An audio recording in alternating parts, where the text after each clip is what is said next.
चलिए, आज शेड्यूल के अनुसार हम लोग का हिंदी का क्लास है और संस्कृत का भी क्लास चलेगा। अब एक दिन में 2 वीडियो बनेगी क्योंकि सिलेबस समय पर समाप्त करवाना है। लेकिन सबसे पहले आज देखिए, कभी भी विषय पढ़ने से पहले विषय बोध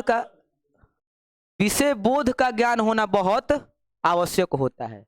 विषय बोध क्या कहलाता है?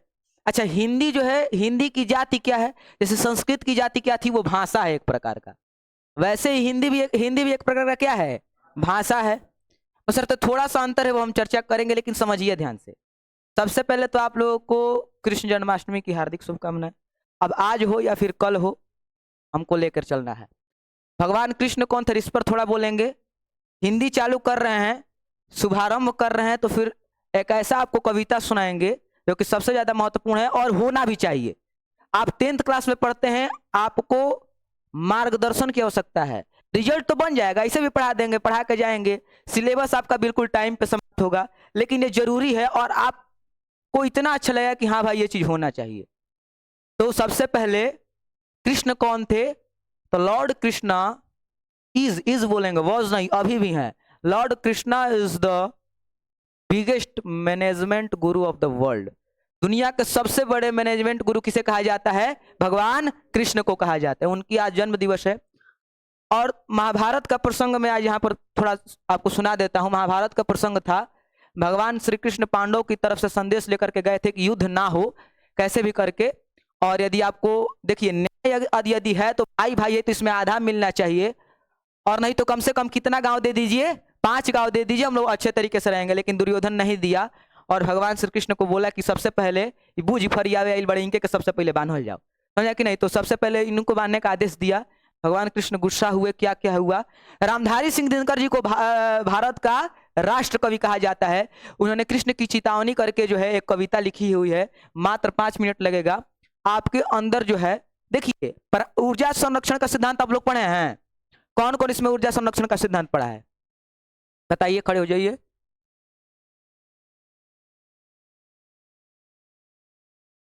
बहुत सुंदर, बैठ जाओ। ऊर्जा ना ही उत्पन्न की जा सकती है, ना ही नष्ट की जा सकती है। ऊर्जा का केवल रूपांतरण होता है। उस महाभारत की पांडव और कौरवों की सभा में जो ऊर्जा उत्पन्न हुई थी, उसको ना ही मैं यहाँ पे उत्पन्न कर रहा हूं, मैं उसका रूपांतरण करके इस सभा में लाने जा रहा हूं। क्या कहा था उन्होंने? कहा था, आप सुनिएगा ध्यान से 5 मिनट, और आपके अंदर इतना गौरव बढ़ जाएगा, मजा आ जाएगा। क्या है? वर्षों तक वन में घूम घूम बाधा विघ्नों को चुम चुम। शब्दावली पर ध्यान दीजिएगा, आप हिंदी के विद्यार्थी बनने जा रहे हैं, इसीलिए आज बोल रहे हैं। भाषा से प्रेम होना सबसे ज्यादा आवश्यक है, नहीं तो विषय तो कोई भी पढ़ा देगा, व्याकरण पढ़ा के जाएंगे, आपको मजे नहीं आएगा। इंटरेस्ट जगाना पड़ता है। वर्षों तक वन में घूम घूम बाधा विघ्नों को चुम चुम, शाह धूम धाम पानी पत्थर, पांडव आए कुछ और निखर, सौभाग्य न सब दिन सोता है, देखे आगे क्या होता है। हो सकता है कल आपने क्लास में कुछ नहीं पढ़ा, आज के चक्कर में लगिए, वर्तमान के समय में लगिएगा तो फिर आप सक्सेस होइएगा। वर्षों तक वन में घूम घूम बाधा विघ्नों को चूम चूम, शाह धूम धाम पानी पत्थर, पांडव आए कुछ और निकर, सौभाग्य न सब दिन सोता है, देखे आगे क्या होता है। मैत्री की राह बताने को, सबको सुमार्ग पर लाने को, दुर्योधन को समझाने को, भीषण विध्वंस बचाने को, भगवान हस्तिनापुर आए, पांडव का संदेशा लाए। हो न्याय अगर तो आधा दो, भाई भाई है, यदि न्याय हो तो आधा दीजिए। हो न्याय अगर तो आधा दो, पर इसमें भी यदि बाधा हो तो दे दो। केवल 5 ग्राम रखो अपनी धरती तमाम, हम वही खुशी से खाएंगे, परिजन पर हसीना उठाएंगे। दुर्योधन वह भी दे न सका, दुर्योधन वह भी दे न सका, आशीष समाज के लिए न चका। उल्टा हरि को ही बांधने चला, भगवान कृष्ण को बांधने का आदेश दे दिया। उल्टा हरि को ही बांधने चला, जो था साध साधने चला। जब नाश मनुज पर छाता है, पहले विवेक मर जाता है। जब नाश मनुज पर छाता है, पहले विवेक मर जाता है। हरि ने भीषण हुंकार किया, अपना स्वरूप विस्तार किया।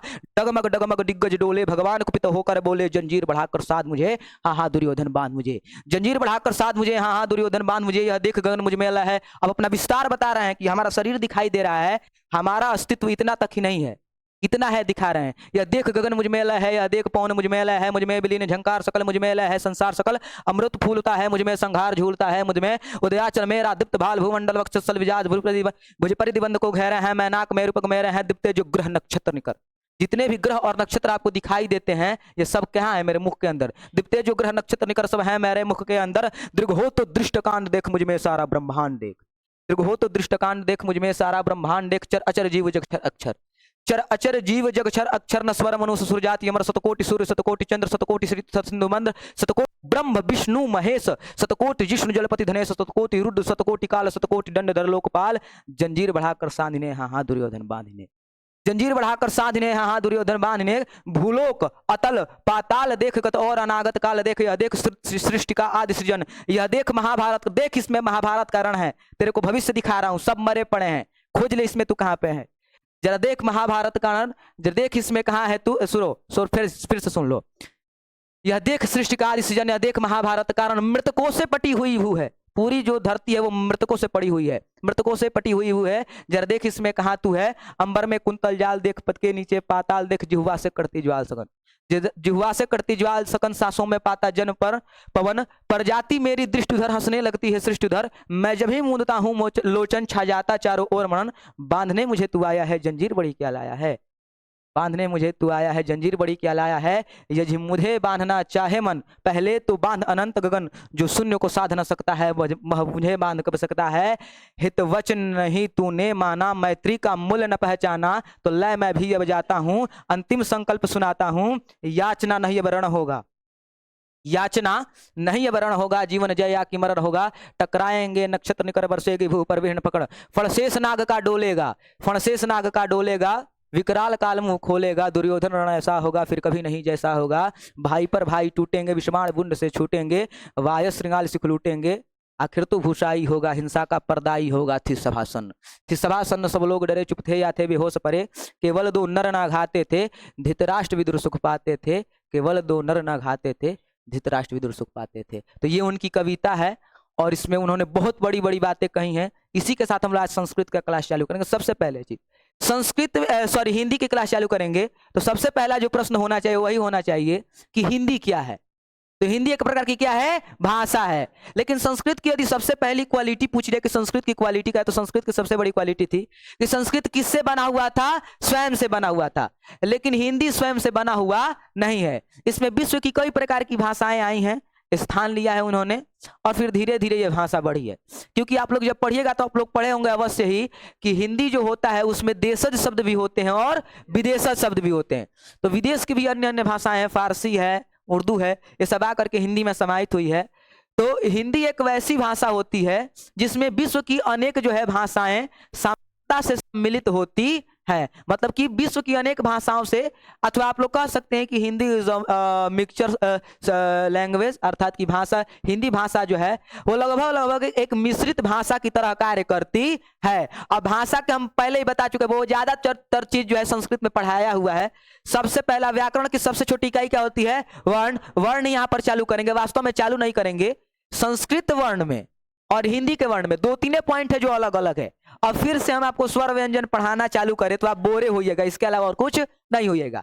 जो नया पॉइंट हिंदी में जुड़ता है वो दो चार पॉइंट आपको बताएंगे, बाकी सब आपको क्वेश्चन प्रैक्टिस करवा देंगे ताकि आपकी यादें जो है वो ताजा हो जाए। भाषा के कितने खंड निकलते हैं बउआ, दो। पहला नंबर कौन सा होता है, साहित्य। क्या होता है, साहित्य। जो अभी अभी हमने आपको कविता सुनाया रामधारी सिंह दिनकर जी का, वो साहित्य में आएगा कि व्याकरण में आएगा, साहित्य के अंतर्गत आएगा, क्योंकि भाषा का इतिहास क्या कहलाता है, साहित्य। दूसरा नंबर व्याकरण क्या होता है, तो व्याकरण वास्तव में नियम और सिद्धांत होता है। क्या होता है, नियम और सिद्धांत। वह नियम और सिद्धांत जिसके द्वारा किसी भी भाषा की शुद्धता का ज्ञान चलता है क्या कहलाता है, व्याकरण कहलाता है। बाकी साहित्य में जब चलेंगे, जब बुक पढ़ाएंगे तो आपको आगे बताएंगे। अब व्याकरण जो होता है वो व्याकरण में सबसे छोटी इकाई वर्ण होती है। क्या होती है, वर्ण। तो हिंदी में भी हम लोग क्या चालू करेंगे, वर्ण प्रकरण। सबसे पहले एक एक चीज पॉइंट को देखेंगे, लेकिन उस पॉइंट को देखने से पहले इतना याद रखिएगा, संस्कृत व्याकरण आप पढ़ते हैं उसका 75% भाग आपको हिंदी व्याकरण में मिलने वाला है। हिंदी व्याकरण थोड़ा विस्तृत हो जाता है, इसलिए थोड़ा सा उसमें पॉइंट आगे जुड़ता है, क्योंकि संस्कृत केवल अपने से बना है, लेकिन हिंदी में दूसरी भाषाएं भी इंटर करती हैं, तो उन भाषाओं को भी साथ में लेकर के चलना है। बाकी हम लोग देखेंगे कि इस व्याकरण में क्या जुटेगा। देखो आपको दिखाते हैं बउआ किस प्रकार से देखना है। सबसे पहला नंबर चीज, हम लोग जब संस्कृत पढ़ रहे थे सब चीज परिभाषा सेम है। वर्ण किसे कहते हैं, व्याकरण की सबसे छोटी इकाई जिसका टुकड़ा ना हो क्या कहलाता है, वर्ण। वर्ण के कितने प्रकार हुए बउआ, दो। वर्ण के कितने प्रकार हुए, दो, स्वर और व्यंजन। जब हम लोग स्वर को पढ़ना प्रारंभ किए तो संस्कृत में स्वरों की संख्या कुल कितनी थी, 13 थी। अब ध्यान दीजिएगा, यहीं पर पॉइंट बदला। संस्कृत में कुल स्वर कितने होते हैं, और हिंदी में 2 को घट जाता है। कौन कौन सा घटता है आपको दिखाते हैं। अ, दीर्घ ई, ह्रस्व उ,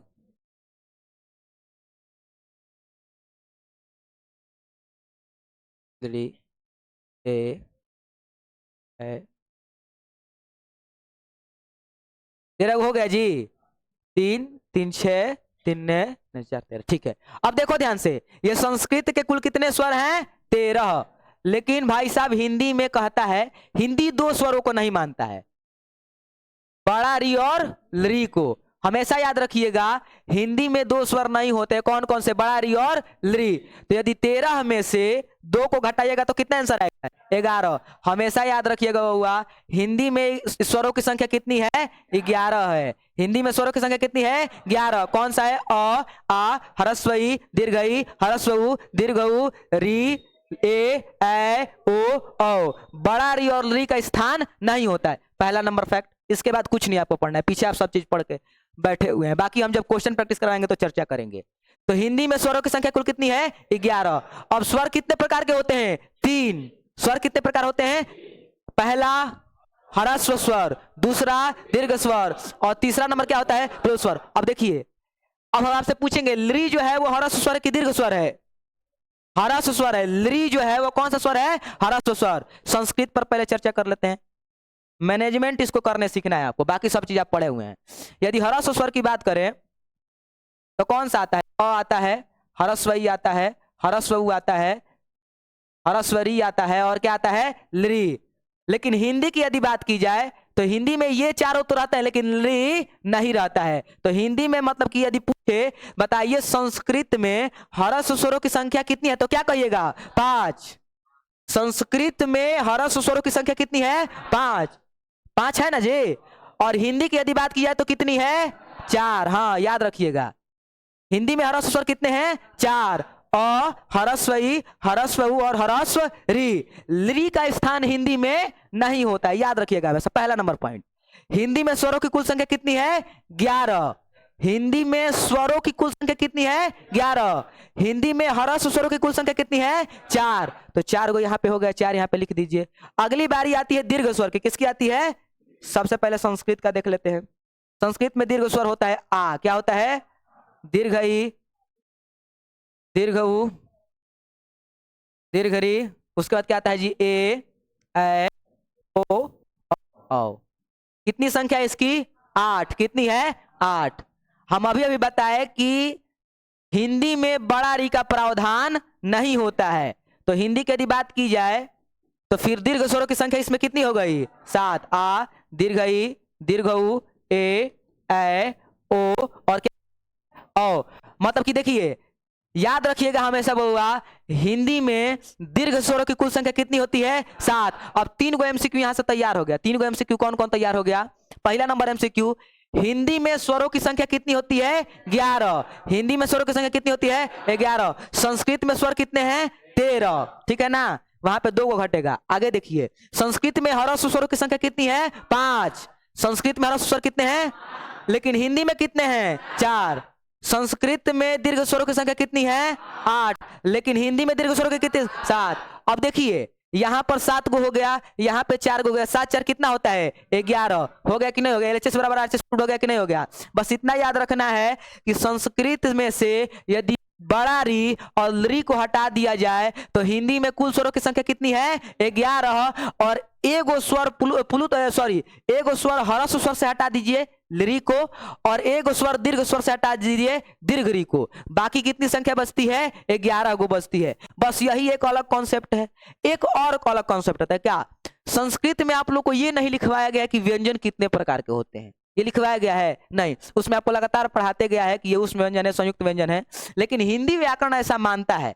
हम बहुत सारे संस्कृत की किताबों को छानबीन किए, चाहे वह कोई भी हो, मारुति संस्कृत हो या फिर अन्य भी पुस्तकों को जब ये किए तो हमने पाया कि कहीं पर ये नहीं लिखा गया कि व्यंजन के इतने प्रकार होते हैं संस्कृत में। लेकिन हिंदी ऐसा कहता है कि व्यंजन के कितने प्रकार होते हैं? 3। कितने प्रकार होते हैं? 3। मुख्य रूप से व्यंजन के कितने प्रकार होते हैं? 3। ऐसा हिंदी कहता है। कौन कौन सा? ऊष्म व्यंजन, अंतस्थ व्यंजन और स्पर्श व्यंजन। उष्म व्यंजन, अंतःस्थ व्यंजन और स्पर्श व्यंजन। तो ये भी याद रखिएगा, यदि एग्जाम में पूछे कि संस्कृत में कभी नहीं पूछ सकता है कि व्यंजन के कितने प्रकार होते हैं, उसमें निम्नलिखित देता है कि व्यंजन के निम्नलिखित प्रकार हैं, लेकिन हिंदी कहता है कि व्यंजन के मुख्यतः कितने प्रकार होते हैं? 3। हिंदी में व्यंजन के कितने मुख्यतः प्रकार होते हैं? 3। कौन कौन सा? स्पर्श व्यंजन कौन सा है? उष्म व्यंजन कौन सा है? और अंतःस्थ व्यंजन कौन सा है? अंतःस्थ व्यंजन। अब देख लीजिए एक बार फिर से भाई साहब, इसमें व्यंजन जो होते हैं हिंदी में कितने प्रकार के होते हैं?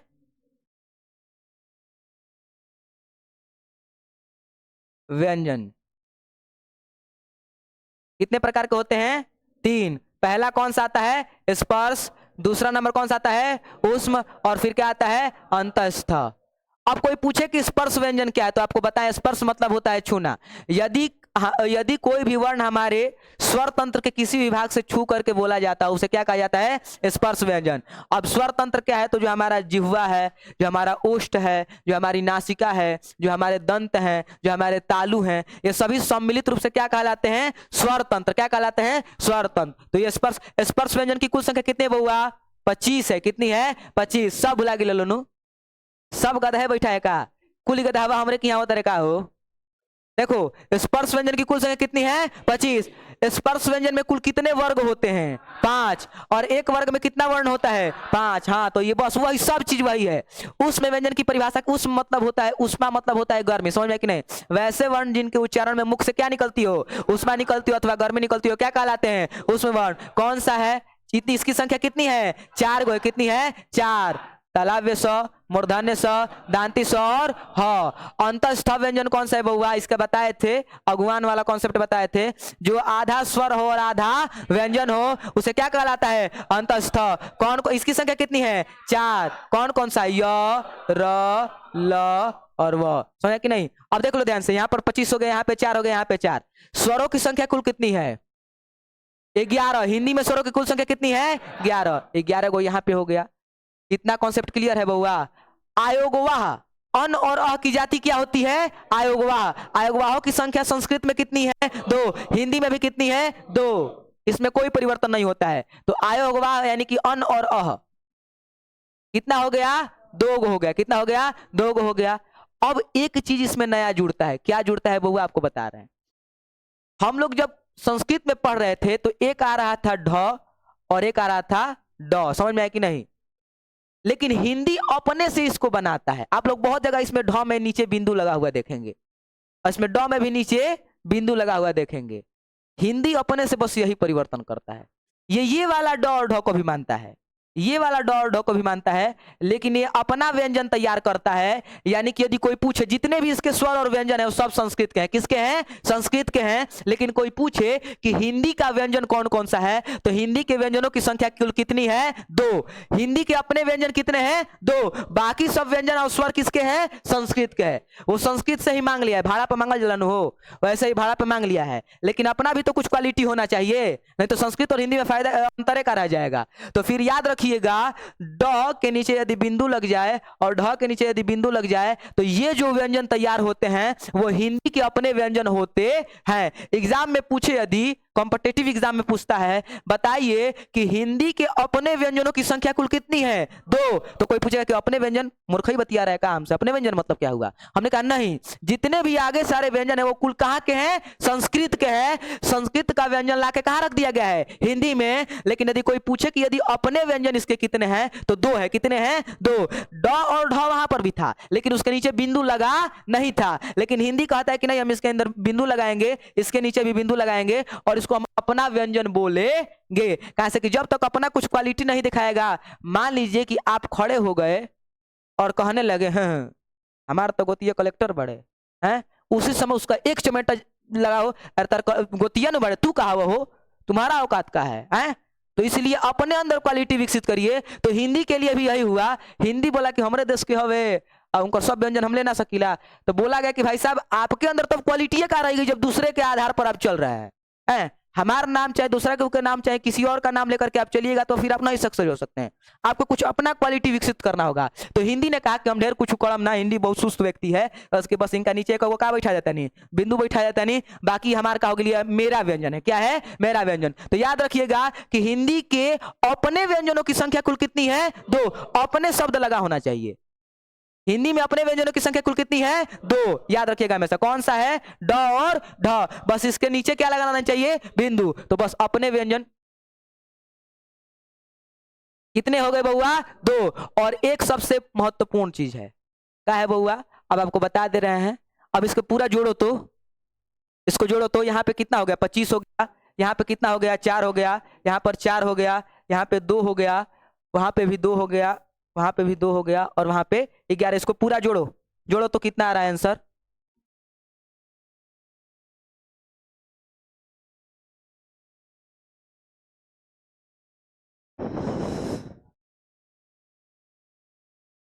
पांच 4 9 4 13 2 अब 15 5 20 का हाथ में लगा। 2 2 4 1 5 50। सही किए हैं जी। हाँ, अब 2 चीज इसमें छूट रहा है। क्या छूट रहा है? स्वर हो गया, अयोगवा हो गया, स्पर्श व्यंजन हो गया। नहीं, छत्रज्ञ नहीं है, संयुक्त व्यंजन भी नहीं है। कुछ तो छूट रहा है इसमें। नहीं, छत्रज्ञ नहीं है, निकालना ही पड़ेगा ना जी।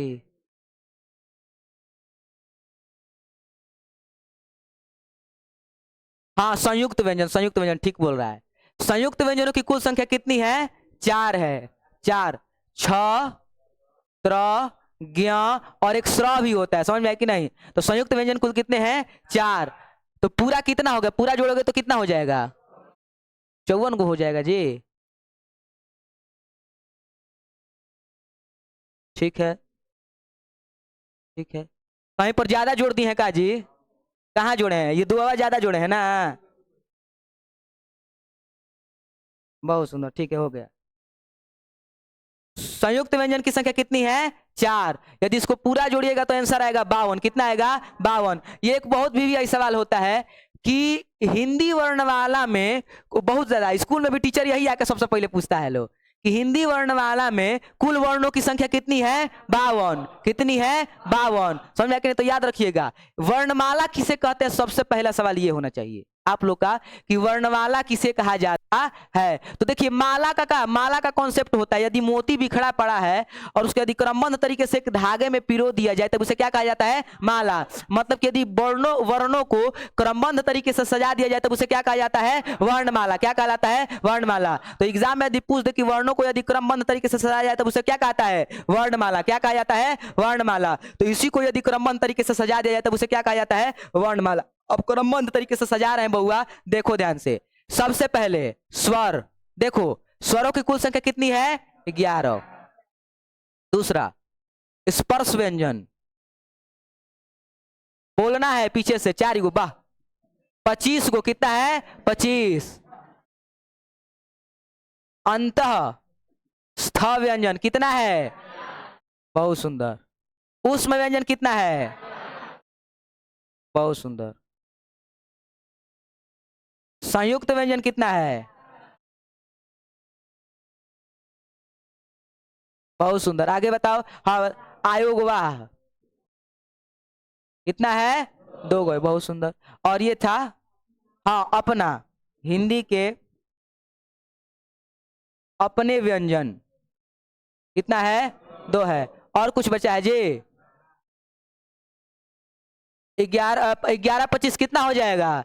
36। 36 4 40 8 48 4।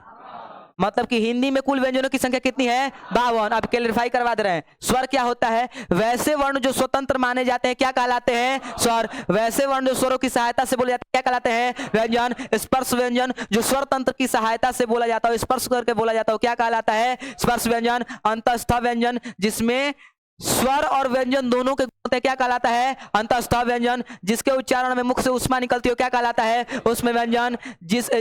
जो जिसमें दो या दो से अधिक वर्ण जुट करके एक नया व्यंजन तैयार करते हो, क्या कहलाता है? संयुक्त व्यंजन। आयोग वाक्य क्या होते हैं? अन और अ को क्या कहा जाता है? आयोग वाक्य कहा जाता है। और हिंदी के अपने व्यंजन कौन कौन से हैं? ड और ढ, याद रखिएगा। तो यानी कि यदि कोई पूछे बताइए वर्णमाला किसे कहते हैं, तो याद रखिएगा यदि वर्णों को क्रमबद्ध तरीके से सजा दिया जाए तब उसे क्या कहा जाता है? वर्णमाला। हिंदी वर्णमाला में कुल वर्णों की संख्या कितनी है? 52। हिंदी वर्णमाला में कुल वर्णों की संख्या कितनी है? 52। बताइए स्वरों की संख्या इतनी में कितनी है? 11। बताइए स्पर्श व्यंजन हिंदी में कितने हैं? बताइए अंतस्थ व्यंजन कितने हैं? उष्म व्यंजन, संयुक्त व्यंजन, आयोगवाह कितने हैं? और हिंदी के अपने व्यंजन कितने हैं? सब भी क्वेश्चन है। व्याकरण से एक भी क्वेश्चन परिभाषा में नहीं पूछता है, केवल क्या पूछता है? एमसीक्यू, मल्टीपल चॉइसेस क्वेश्चंस निकलते हैं। तो सबसे पहले कॉपी में स्टार बनाइए।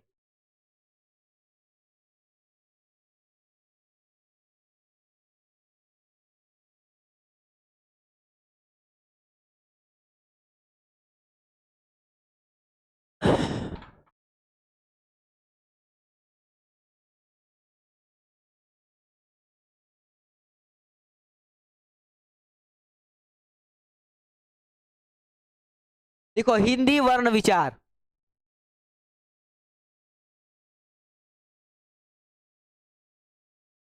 हिंदी वर्ण विचार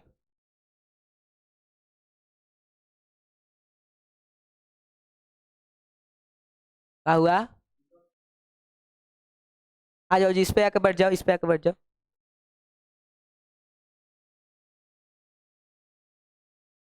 अब कल से एकदम रफ्तार में चले गए, आप लोग को समझाना बहुत जरूरी था। एक ही चीज बार बार पढ़ाते हैं ना तब बोरिंग लगने लगता है, इसीलिए जो वीवीआई पॉइंट है उसको निकाल करके रख दिया आपके सामने। लिखो बुआ, हिंदी हिंदी हिंदी वर्ण विचार लिख लिया लोग? हिंदी व्याकरण वर्ण विचार, चलो नीचे स्टार बना के लिखो। वर्णमाला, वर्णमाला। जो संस्कृत का पीछे का वर्ण प्रकरण का क्लास नहीं देखा वो जाके देख लेगा, और ये वाला क्लास देखेगा, उसका क्लियर पूरा क्लियर हो जाएगा। चलो बुआ, हो गया? लिखिए, यदि वर्णों को क्रमबद्ध तरीके से, यदि वर्णों को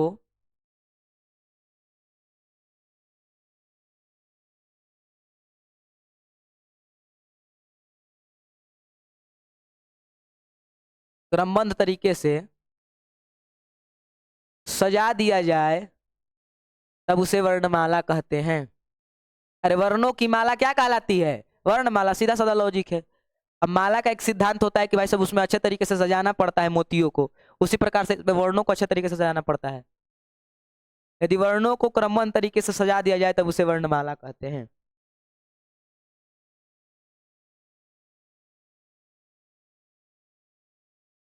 हो गया बउआ?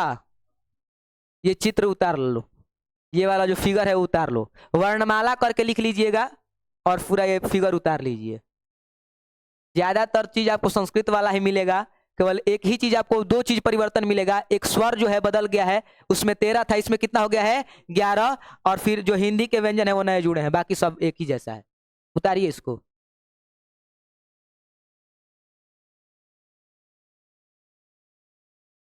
उतार लीजिए।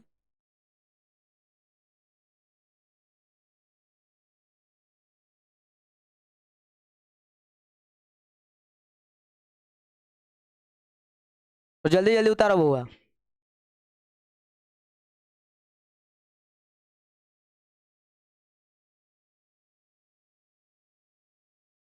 आप लोग कितने बजे से स्कूल जाते हैं? हाँ, छुट्टी छुट्टी छुट्टी, ठीक है, तब हम खींच रहे हैं।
हो गया है जी।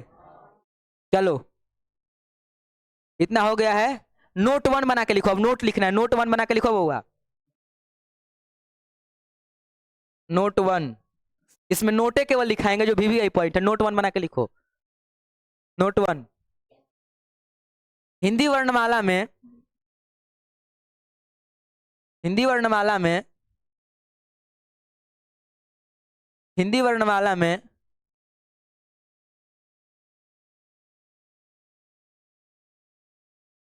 कुल वर्णों की संख्या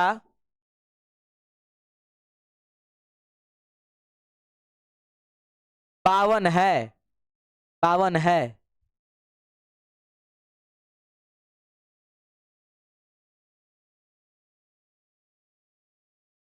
नोट 2, नोट 1 हो गया जी। नोट 2, हिंदी के अपने व्यंजन, हिंदी के अपने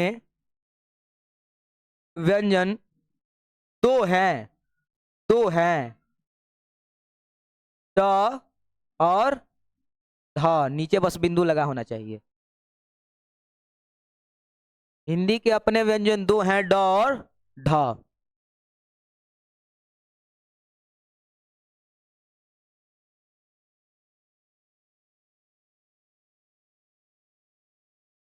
नोट 3 बना के लिखिए हिंदी में। नोट 3, हिंदी में स्वरों की कुल संख्या, स्वरों की कुल संख्या 11 है। हिंदी में स्वरों की कुल संख्या 11 है। नोट 3 हो गया। हिंदी में स्वरों की कुल संख्या कितनी है? 11। नोट 4, नोट 4 बनाइए। हिंदी में ह्रस्व स्वरों की कुल संख्या, ह्रस्व स्वरों की कुल संख्या 4 है। जैसे में करके लिख लीजिएगा, अ, ह्रस्व ई, ह्रस्व उ और री। री का प्रावधान इसमें नहीं होता है। और नोट 5 लिखवाएंगे, बस सब क्लियर हो जाएगा।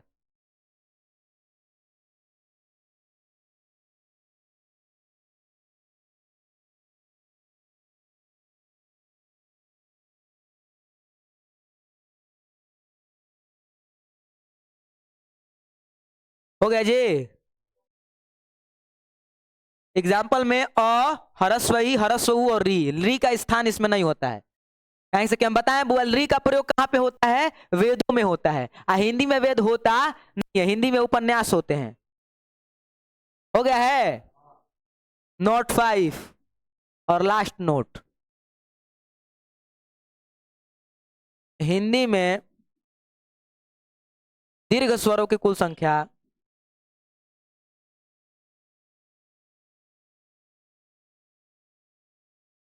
7 है। जैसे आ, दीर्घ ई, दीर्घ उ, बड़ा ई का प्रावधान नहीं होता है। ए, ऐ, ओ, औ।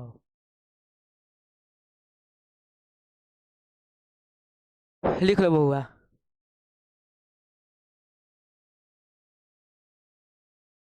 बस हिंदी का वर्ण प्रकरण आप लोग का क्या हुआ? समाप्त हुआ। उच्चारण स्थान वगैरह सब कुछ जो है वैसा ही है, सेम सेम है। कल के क्लास में नहीं, परसों के क्लास में आएंगे तो क्वेश्चन प्रैक्टिस जो बचा हुआ है वो क्वेश्चन प्रैक्टिस करवा देंगे। आप हिंदी के पीछे का वर्ण प्रकरण पढ़ के आइएगा, तब आगे आप लोग को पढ़ने में और क्या आएगा? मजा आएगा। बाकी आगे आगे वाला जो टॉपिक आएगा उसमें हम शब्द चालू करेंगे, और शब्द क्या होते हैं, शब्द के कितने प्रकार बनते हैं, किस आधार पर प्रकार बनते हैं, वो हम लोग पढ़ने का काम चालू करेंगे। देखो समय हम लोग के पास उतना नहीं है और स्मार्ट स्टडी करना बहुत जरूरी है। 5 गो आपको नोट लिखवाए हैं, एगो वर्णमाला का जो ये फिगर बनवाए थे, ये सब महत्वपूर्ण है। 2-4 जो नया चीज हम लोग पढ़े हैं इसको रिवीजन कर लेते हैं। आप पीछे से बोलिएगा, हम सवाल पूछते हैं। सबसे पहला नंबर सवाल, हिंदी में, हिंदी वर्णमाला में वर्णों की कुल संख्या कितनी है बउआ? 52। हिंदी वर्णमाला में वर्णों की कुल संख्या 52। हिंदी में स्वरों की कुल संख्या 11। हिंदी में ह्रस्व स्वरों की कुल संख्या 4। हिंदी में दीर्घ स्वरों की कुल संख्या 7। बहुत सुंदर। उसके बाद हिंदी के अपने व्यंजनों की कुल संख्या 2 है। हिंदी के अपने व्यंजन कितने हैं? 2 है। और कुछ अयोगवाह तो उसमें भी था। अयोगवाहों की कुल संख्या कितनी होती है? 2। अन और अह। अब हम पूछेंगे, तुम खड़े हो जाओ तो, खड़े हो जाओ, खड़े हो जाओ। हाँ तुम खड़ी हो करना। अन्न, तुम बैठो, तुम बैठो, तुम बैठो। अन्न का दूसरा नाम क्या है, या फिर अन्न को क्या कहा जाता है? अन्न को क्या कहा जाता है?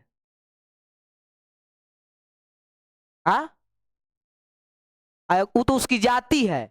जैसे में कि हम पूछेंगे कि अ को क्या कहा जाता है, तुम बोलेगी ना कि अ एक प्रकार का स्वर है, तो वैसे ही अन्न को क्या कहा जाता है? आ नहीं नहीं नहीं, कौन बता सकता है जी इसमें? तुम बताओ।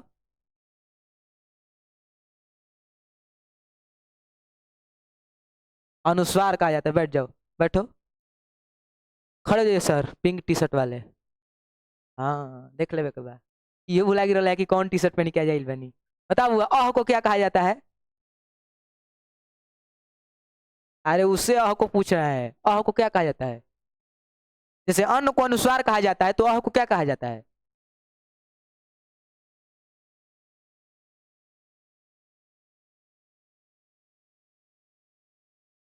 कौन बता सकता है इसमें? इसमें नहीं।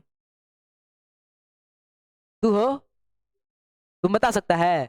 हाँ बैठा रहिए। बगल वाले भैया जी आप बता सकते हैं? हाँ, काहे नहीं? डंडा की व्यवस्था कर लो। और ये नहीं के इधर आगे आगे में कोई बता सकता है? हाँ, ये लोग निर्दलीय वालो, ये लोग के कोनो दले नहीं खे। ये पढ़े वाला हो लोग कि ना कोनो ठीके ठिकाना नहीं के। हाँ, तुम बता सकता है? हाँ, खड़े हो जाओ। हाँ तुम्ही बताओ। विसर्ग, बहुत सुंदर। बैठ जाओ। जो पढ़ने वाला है वो तो हम तो जानते ही है, जो नहीं पढ़ने वाला है उस हमको तो सबका साथ सबका विकास चाहिए ना भाई। इसमें टारगेट पर अब तो हम लोग के छाछ पे बिठा ले बनी। अब मारेंगे, समझ में आया कि नहीं? हमारे मस्तिष्क में टारगेट पे ले लिए हैं। अभी तुम लोग पिटाया नहीं ना है, अब तुम लोग को मारेंगे। कैसे कि लात के देवता बात से ना मानोस, ये ठीक है कहल गिल बेटे। एक बार आप लोग को बताए भी थे कि कहा गया है कि करत करत अभ्यास के जन्मित हो तो सुजान, रसरी आवत जात थे सिल पर परत निशान। हमारे गुरु जी कहा करते थे कि एकर मतलब ही ना होखेला कि परिश्रम करो, चाहे लगातार कोई भी काम को करिए। हमारे गुरु जी कहा करते थे कि ई सिद्धांत बतावेला कि जो मूर्ख बाजे गधा बा ओकरा के तब तक ले पीटत रह जब तक उनका देही पर निशान मत हो जाए। समझल कि ना? तो उहे बड़ा लो। पढ़ो बुआ पढ़ो, अभी समय है। लास्ट में दुर्गा पूजा के बाद समय ना मिली। ऐसे कि 10 दिन दसवीं, 5 दिन दसवीं, 16 दिन सोराई, छुए छठ, नौवे मेला, परीक्षा आ गई। मामा गाँव नजदीक आ जी एकदम, समझ में कि ना? तो इसलिए बुआ तैयार हो जाओ। बाकी जो है इस चीज को ध्यान देना है कि संस्कृत से जो दो स्वर हटाए जाते हैं, सुनो, संस्कृत से जो दो स्वर हटाए जाते हैं, एक ली हटाया जाता है और एक बड़ा री हटाया जाता है। बाकी सब यही होता है। तो हिंदी के क्लास में वर्ण विचार का जो नया नया फैक्ट था वो आपको आज पढ़ा दिए। बाकी सब किसके जैसा है? संस्कृत के जैसा है। आप संस्कृत का जाकर के ये कर लीजिएगा। और उसके बाद जो है हिंदी का एक हम कंबाइंड टेस्ट लेंगे, जिसमें जो जैसे में कि अब हिंदी का वर्ण विचार का टेस्ट नहीं लेंगे, हम जब शब्द का टेस्ट लेंगे उसी में जो नए नए पॉइंट जोड़ने वाले हैं उसको क्या करेंगे, उसी में डाल देंगे ताकि कॉन्सेप्ट क्लियर हो जाए। क्योंकि जो पीछे आप संस्कृत का वर्ण विचार का टेस्ट दिए हैं वैसा ही सेम सेम पेपर बनेगा, तो एक ही चीज का टेस्ट लेने से फायदा का? स्मार्ट स्टडी करिए, हार्ड स्टडी करने से कोई फायदा नहीं है। फिर वही वाला चीज पढ़ाते, आप भी बोरिंग होते, हम भी बोरिंग होते, इसलिए नए नए पॉइंट को पढ़ा दिए। बताओ हुआ एक बार फिर से। हिंदी में हिंदी के वर्णमाला में व्यंजनों की कुल संख्या कितनी होती है? 52। हिंदी में स्वरों की कुल संख्या कितनी होती है? 11। हिंदी में ह्रस्व स्वरों की संख्या 4। हिंदी में दीर्घ स्वरों की संख्या 7। बहुत सुंदर। हिंदी के अपने व्यंजन कितने होते हैं? बहुत सुंदर। कौन कौन सा होता है? ड और ढ। चलो, तो आज की हिंदी की सभा में यही होगा, इतना ही होगा। बाकी कल परसों जब आएंगे तो शेड्यूल आपको बताएंगे किस प्रकार से क्लास चलेगा, और फिर आप लोग का सिलेबस बिल्कुल टाइम पे क्लियर होगा। बाकी आप लोग को थोड़ा सा फोकस करना है। अच्छा, ये जो क्वालिटी है, कोई लोग का प्रॉब्लम है क्वेश्चन लिखने वाला, वो कोई एक दिन बेसिकली उसी का पूरा क्लास लेंगे, और 1 से लेके 5 चैप्टर तक का जितना क्वेश्चन है बीवीआई उसको करवाएंगे। एक क्लास में 1.5 घंटे की क्लास होगी, और उसमें बताएंगे कि आंसर आखिरकार लिखा कैसे जाता है। हालांकि बहुत लोग हैं जो कि उनका आंसर राइटिंग का जो कला है वो बिल्कुल सही है। बाकी जो परसों का क्लास आएगा उसमें हम वर्ण विचार का क्या करवाएंगे, प्रैक्टिस करवाएंगे, क्वेश्चन प्रैक्टिस। तो इसलिए आप लोग वर्ण विचार जरूर पढ़ के आइएगा। अच्छा, कुछ लोग ऐसे हैं जिसकी तरफ से रिस्पॉन्स नहीं मिल रहा है। हम उसमें के टीचर नहीं है कि 10 गो तेजका के पढ़ा के निकल गई। नहीं, तेजका तो सबके पढ़ावेला का हो। हमको सबका साथ सबका विकास चाहिए। हम उसको टारगेट पे ले लिए हैं, जो जो नहीं पढ़ रहा है, बाकी आपको दिखाएंगे कि पढ़ाई कैसे होता है।